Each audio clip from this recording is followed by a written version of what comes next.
Hello and welcome to the Code Snippets channel. In today's video, we are going to explore integer and its type. So we will be discussing about the int and uint types, and then we will explore the integer bounds. And in that topic, we will explore about the minimum and the maximum values and the bounds of the integer, every type of integer. And the third thing that we will discuss about is the related to the numeric literals. So we will find about all the integer literals like the binary numbers, octal numbers and hexadecimal numbers. And the last thing that we will discuss is the integer conversion. So we will see how we can convert different type of integers. So let's start.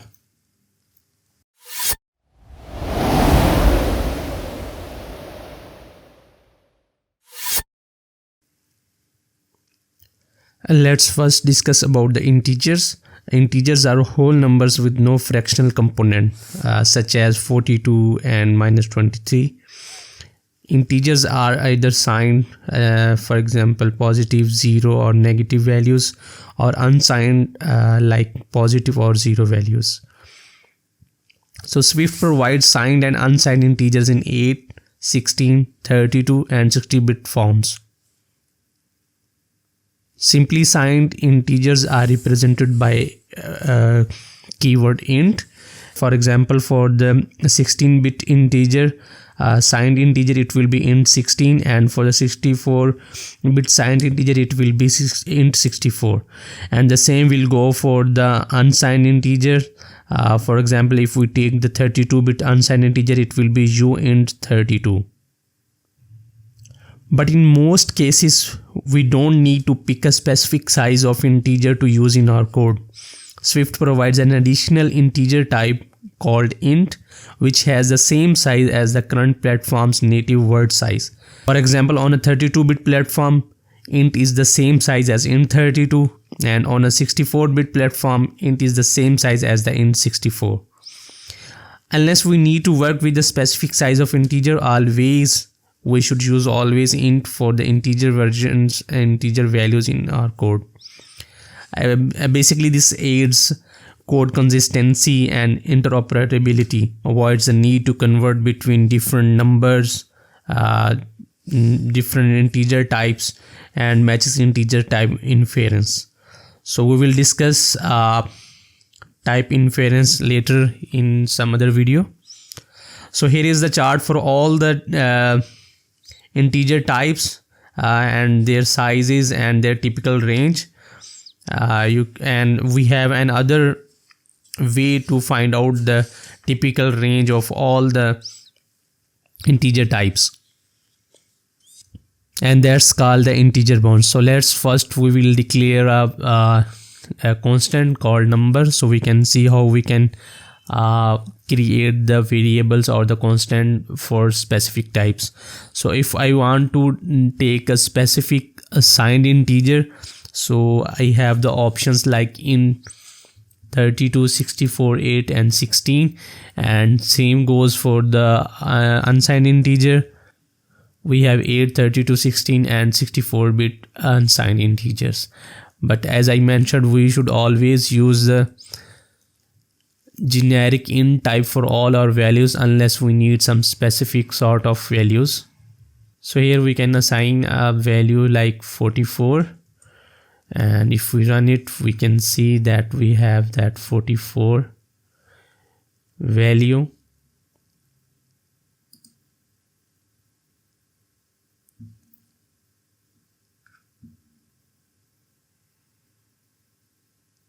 In that number variable. So if we want to find the range of any specific integer type, so we can use the bounds, minimum and maximum bounds of that integer. For example, let's say max value, and we will take for example in 32. In that case, even don't need to provide the type here. The compiler will take it on runtime. So for 32.min, So that will be the minimum value that unsigned integer 32 can hold.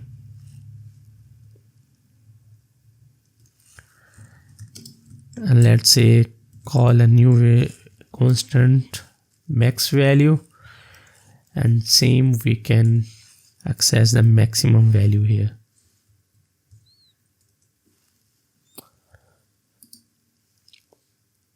Okay, we can see it can hold from 0 to that value, and we can test other types as well. For example, unsigned 8.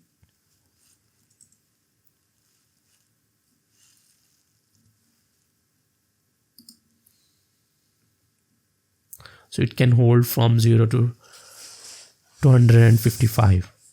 So that's the use of the integer bounds. The third thing in the list is about the integer literals, that how we can write different type of integer in the code. So basically we have the decimal numbers, binary numbers, octal numbers, and hexadecimal numbers.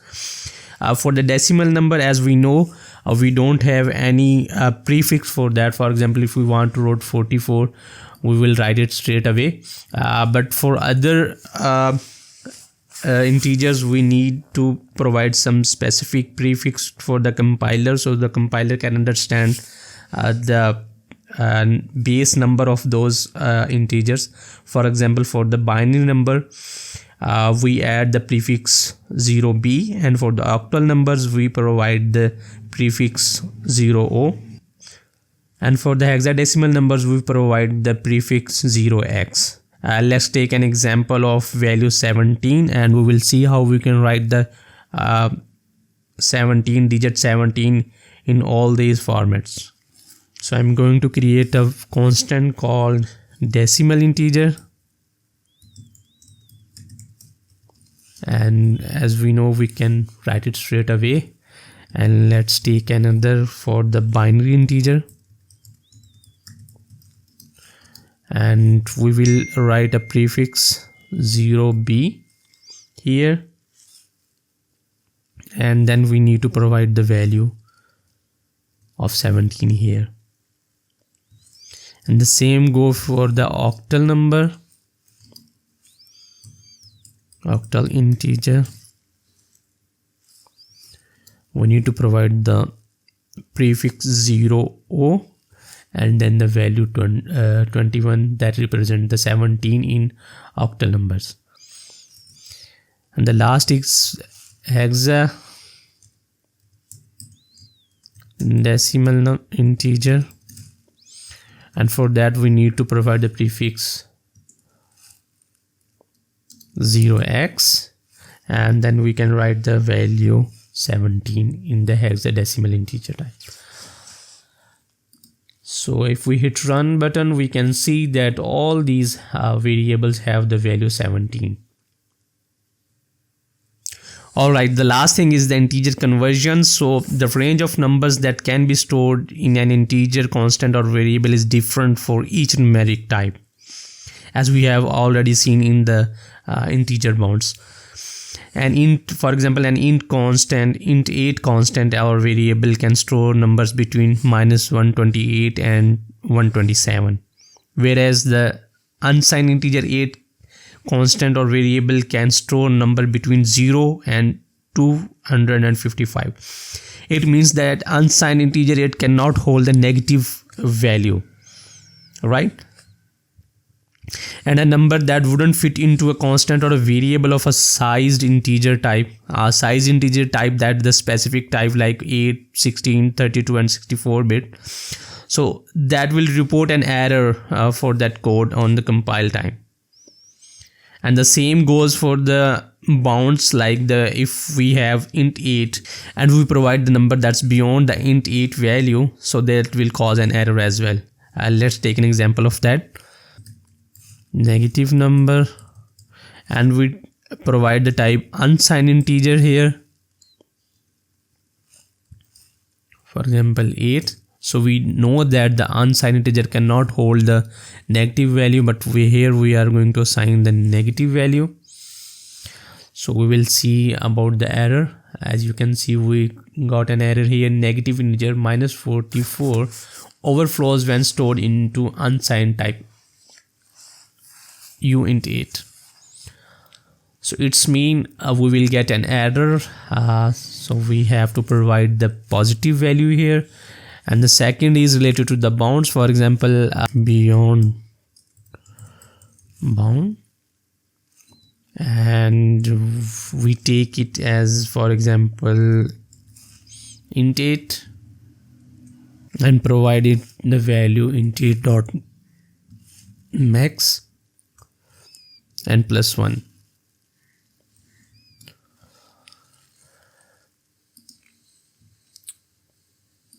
So we can see we have an error here as well. Arithmetic operation 127 + 1 on type int8 results in an overflow.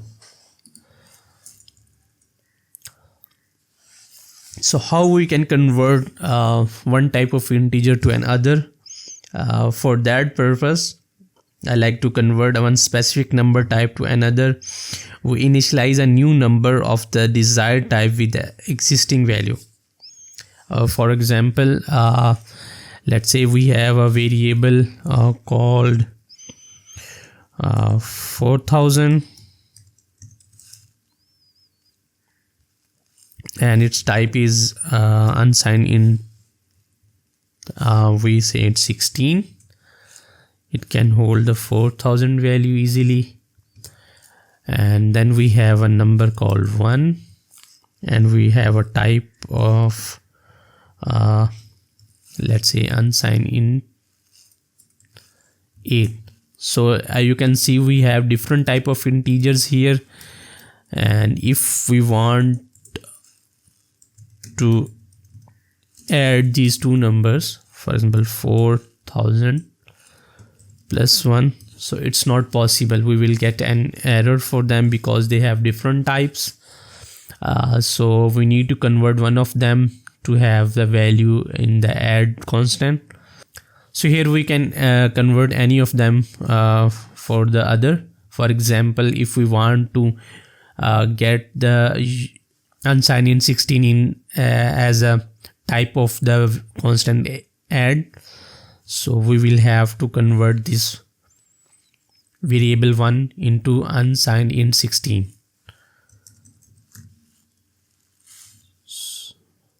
So we will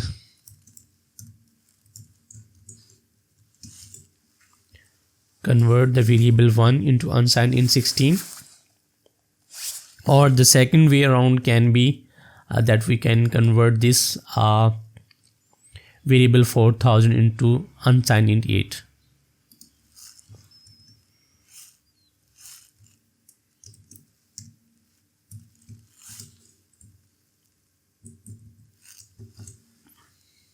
So here we go. The uint8 cannot hold a value larger than 255, so we need to convert this only.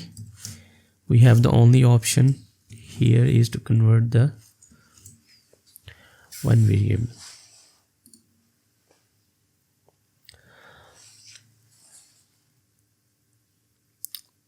So you have seen that it's really a headache to convert, to use the different types of integers and to convert them accordingly. So it's better to always use the type int only that we have here at the top, unless we have some specific scenario where we have to use the some specific uint or int type. So that's all for the today. Thank you so much for watching this video, and if you find it helpful, please share it with your friends, colleagues and other programmers. And if you have any question or have any doubt, you can drop the comment below. And also don't forget to subscribe the channel and hit the bell icon so you can get the latest updates and the notifications about the new videos on this channel. Have a great coding day.